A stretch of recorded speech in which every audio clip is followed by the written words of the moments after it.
Hi everyone! Happy weekend! At nasa kwarto lang ako maghapon. Just like all the other vlogs ng weekend ko, I'm practically just in my room. Akala ko may meeting ako ngayon. Turned out, wala pala. Bukas pa pala. So bukas dami kong lakad bukas. So today, mayroon lang akong coffee with my pamangkins later. Gabi pa naman. Tapos, maybe mag-gym. That's it. So, nag-Valorant na ako kanina at kakain lang ako muna ng first meal ko. It's 5 in the afternoon. Pakwan flavor to. Na may flavor nito. Mulberry watermelon. Medyo maasim. Well, lahat ng kombucha ay medyo may certain asim. At hindi ako mahilig sa maasim. Pero masarap yan kaya. Exemption.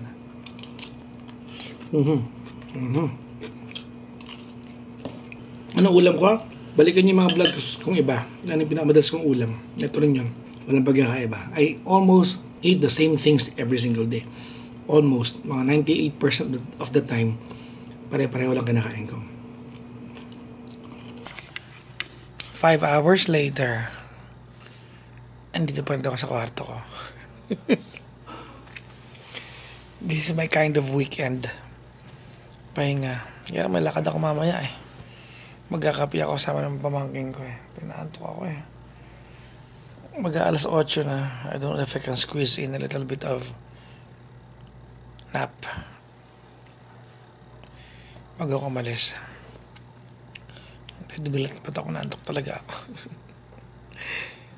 I like this day. Surprise! Nasa Hong Kong kami ngayon. Ni hao! Charot lang. Nasa Ross Boulevard kami. Kikitain namin yung yung mga tito ni Klong ko. Hindi mo sila pinsan? Pinsan mo pala. Oh. Tito pala nila ako. Mali. Dito sa may Starbucks sa Ross Boulevard. Saan sila? Ang daming Starbucks. Doon pala tayo. Yan o. Yun o. Doon tayo eh. Hindi. Nagkamali kami ng branch ng Starbucks na pupuntahan. Naglalakad kami sa Ross Boulevard ngayon. Parang Hong Kong din eh. Parang Hong Kong din eh. Mali. Nasingil pa naman ang parking ng 100 dito.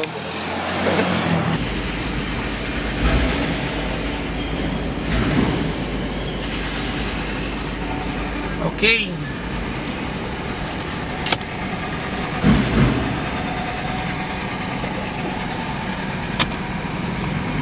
So lilipat kami ng Starbucks ng puntahan. Around 3 blocks from here ay merong another Starbucks.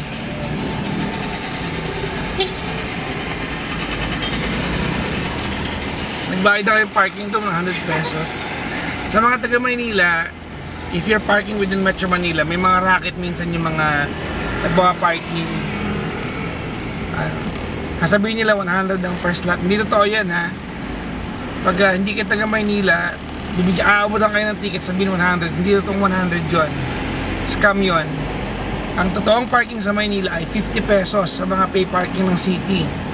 50 pesos, if you go beyond 8 hours, magiging 100. Pero kung mga 15 minutes ka lang, 1 hour ka lang, 50 pesos lang yun. Pero ang gagawin ng mga nagpapaparking, agad-agad kanilang sisingilin ng 100. So, kung maganda loob mo, magbigay ka nila ng 100. Alam mo, mapupunta sa kanila yung yung 50. Pero maliban doon, 50 lang talaga. Yun lang talaga. Anyways, dito na tayo.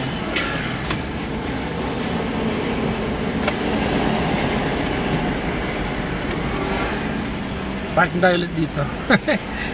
Meron ulit po? Singilin tayo ulit ng 100 pesos.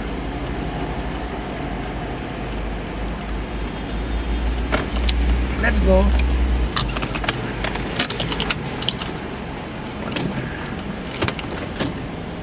So, second Starbucks kami.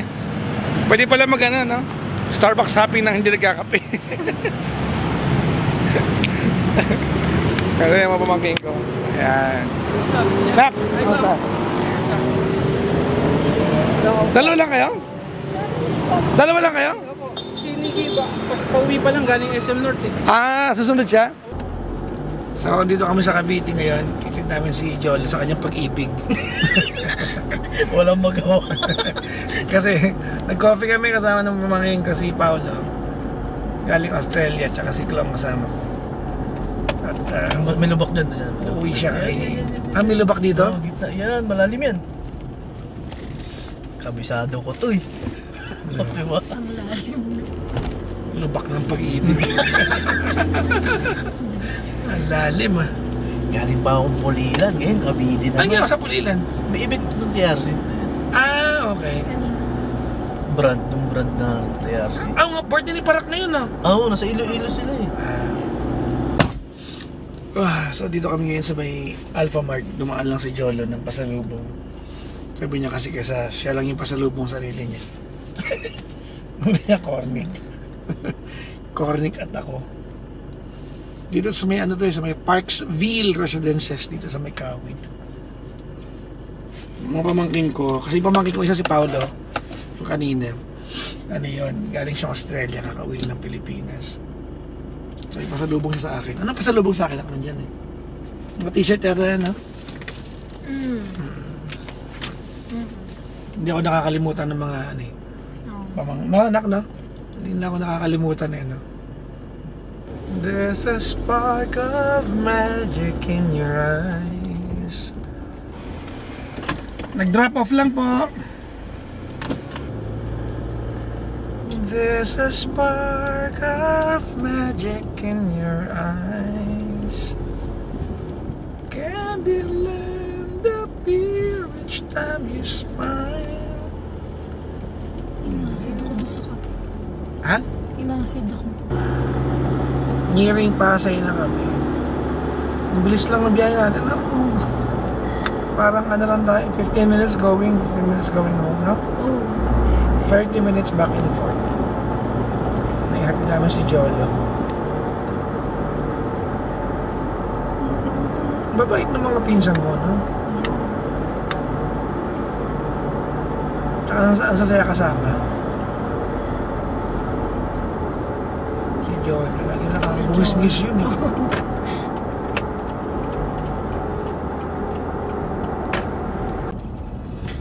Malapit na kami sa bahay. We are practically 4 blocks away mula sa bahay. At na-excite na ako mag-Valorant. Gawa na ba yung ano? Yung Media room? hindi pa.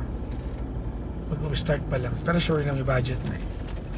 Pero yung bukas, yung podcast na yan, Baklitas. Sila dito Jordan mo chat design. Kaya maghapon kayo bukas. Aalis kayo mga lunchtime. Kasi merong ano dito mamaya eh. Fun run. After fun run, direkta sa Direkta office. sila. Look, grabe naman. Bahay na kami. It's past midnight. Ito yung normal ko ding uwi naman. Coming from office. So normal sa akin. Nasa bahay ako ng gantong oras. So from this point, the only activity we have is to play Valorant. Let's play Valorant. Habang kumakain ng dinner. Laro ka? Yeah. Sige. Then over the next several minutes, it got darker and darker, and it started letting off some scary fumes. As the reaction continued, the fumes slowly got even scarier, and all of the acid started boiling. What was happening here was a reaction between the mercury metal and the nitric acid. All of the mercury was being turned into mercury nitrate, which would dissolve into the acid. All of the red gas was just a byproduct, and it was really important to not breathe it in. After about 20 minutes, all of the mercury was gone. The reaction still wasn't quite done though. So what I had to do next was turn on my hot plate and bring it to a boil. It ended up taking a lot longer than expected, but after almost an hour, it was completely colorless. What I had now was a concentrated solution of mercury nitrate, and I diluted it with a bunch of cold water. Do you watch science experiments on internet? I still do. I follow several channels and pages na nag-discuss about physics or science or chemistry. I don't understand. Kaya-enjoy lang ako. Pantok.